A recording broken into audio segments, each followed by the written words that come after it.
waxaa sharaf nooca mar kale inaan maaragtaana madaarka muqdisho ku qaabilno diyaaraddii labaad ka timiday Jabuuti oo sida maaragtaana gurmadkii dawladda Jabuuti ee shacabka Jabuuti ay ku ballan qaadeen diyaaradana sidii diyaaraddii hore waxay sidaa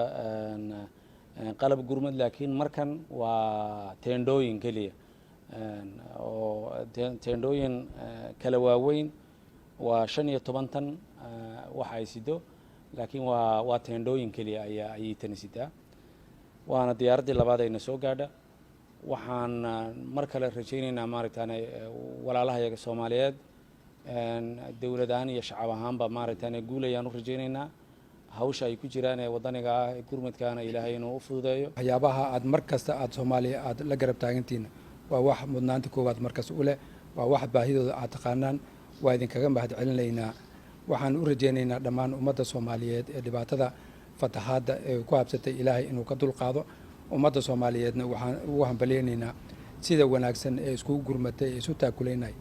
ayaan maartay ugu hambaleynaynaa meel kastana inay ka soo gurmadaan oo maartay walaalahood u soo gurmadaan waxaan rabaa in ku celin baaqayni ahaa in beesha caalamka iyo ummadda Soomaaliyeed meel kasta ay joogaan in dadka ku dhibaataysan fatahaada webiga maartay gurmad lala soo gaaro dawladda iyo shacabka iyo madaxweynaha Ismaaciil Cumar Geelle agmaad celinayno taageerada inuu muujiyeen waqtiga dhibka jiro wadanka Soomaaliya maanta waxaan gudoonay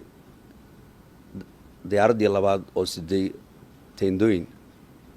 teendooyinkaas teendooyin aad wax u tari doono shacabka reer Beledweyne waxaan raadinaynay Ismaaciil Cumar Geelle mahad gaar ayaan rabaa inaan u jeediyo oo markasta uu taagan yahay horumarka